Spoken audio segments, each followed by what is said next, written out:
Tuck your shirt in. Get your pants out. Don't get your pants out.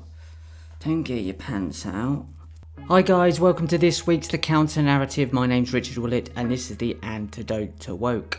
This week we've got a couple of stories. We've got trans charity Mermaids uses the Mr. Men books to push a transgender ideology, and we had a man who has been hiding away for quite a while because he's scared of the climate change. Nothing else. Don't worry about anything else. Just the climate change. That's what he's worried about.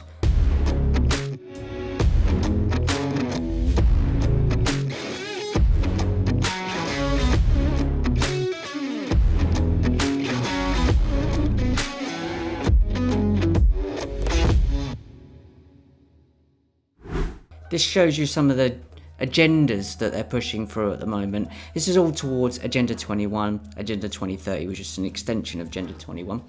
And this is what the World Economic Forum is rolling out as well. And you can see how these things are all kind of being pushed out at the same time. We've had the whole trial and mock court case of Alex Jones at the moment, and all that show trial that goes on with it. And we've also had the FBI raiding Donald Trump's Mar-a-Lago residence, which is, everything's kicking off really. The left seemed a bit desperate. These liberals, these woke liberals, seem to be scrambling around using and recycling the same old narratives. If it's a pandemic one week, it's climate change the next week, it's a flood, and then it's not a flood, it's a drought. It's all about making you worried. There's no food coming in, there's not enough oil. We're going to have blackouts in January apparently here in the UK because we're going to reserve fuel and oil. It's mad. First one. Trans charity Mermaids uses beloved British Mr. Men characters to promote its gender ideology to the young. So this is the Daily Mail article. Now, myself and Gareth Hike, we do a podcast called the WTAF, and we actually thought that they would go for the Mr. Men. So we said this months back that this was coming, but it's even more bizarre to see it actually coming to fruition. They used Spider-Man, Doctor Who's gay now, they've used Robin, I think he's gay now as well. And I know Netflix have taken a hit in the pocket because they've been pushing these woke ideologies, so that's kind of backfired on them now. And I think even the Daily Mail have decided, we don't really want to be following this stuff, so they've started to report on it.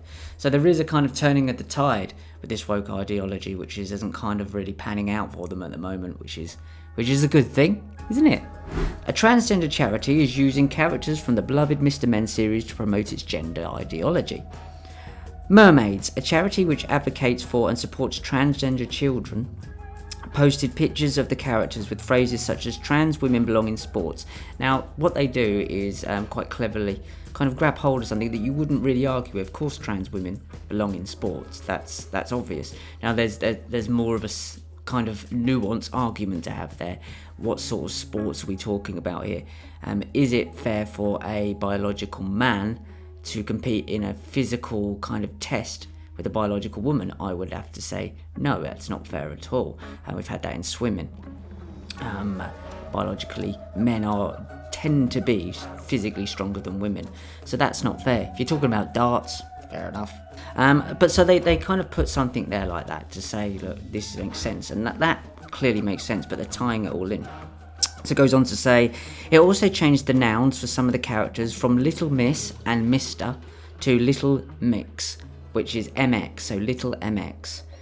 A gender-neutral title for people who are non-binary. Now this, again, wouldn't be such an issue for me, really, if it was older, if it was a sort of a comic book for older children, 14, 15, 16, that's more understandable. But if you see the target audience for this Little Mr. Men books, then you would understand how insane this really is.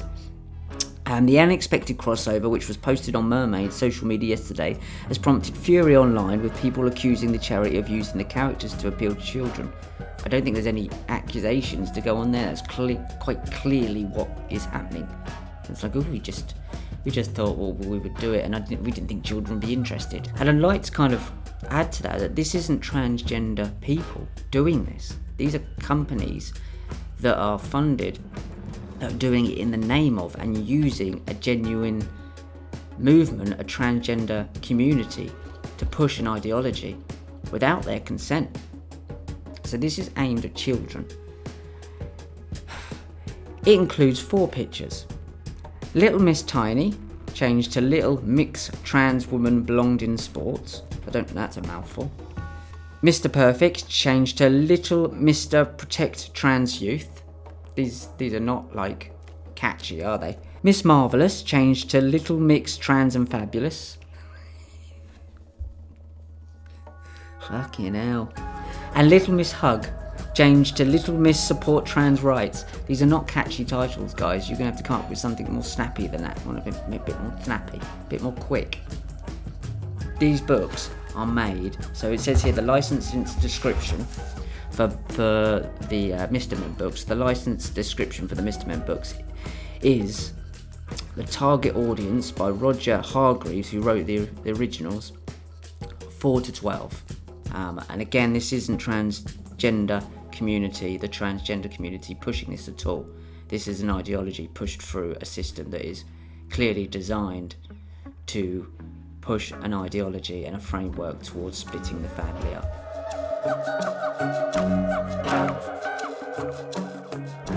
Are you prepared for the climate change apocalypse?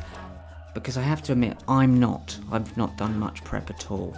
None, in fact, would be closer to the truth. But this man is. The Guardian, on the 6th of August, change is coming. Be afraid of change. Everything that changes is bad, although everything changes. So, yeah, worry about that. So, meet the Englishman prepping for climate apocalypse in an old German barrack. I don't know where you find these, but apparently he's just found one. Ben Green. I think they're taking the piss with the name, obviously. They must be. Ben Green doesn't have to worry about Vladimir Putin cutting off Europeans' gas this winter, fret about seasonal revival of COVID-19, or panic about a looming global food crisis. He doesn't have to worry, because he's found a barrack. Ben, are you worried about Vlad?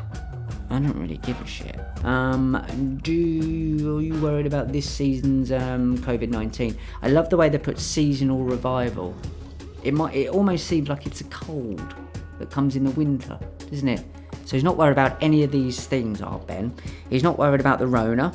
It's not a concern for him. Partly because Green is twice jabbed. Partly.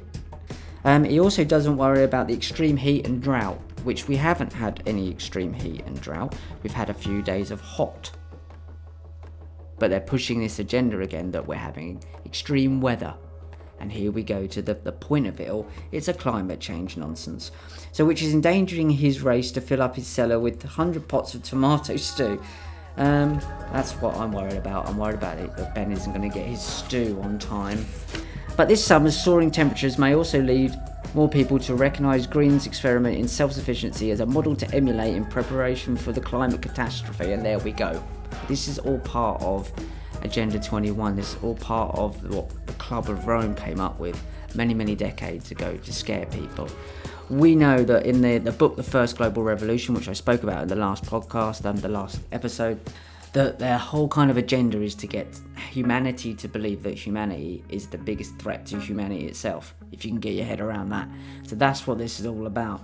This is where this is all heading. All of these stories, especially through Gates-funded papers like The Guardian, are pushing this agenda all the way into a technocracy, like you see in China.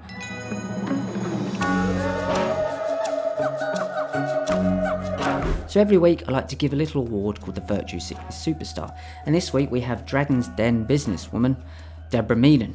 Deborah is consistently tweeting out woke, liberal messages, and this week she's absolutely and utterly gut-wrenched by the energy price gap coming to the UK, all the while having a Ukraine flag in her bio on Twitter, not connecting the two, that the engineered and created conflict there is why this is happening.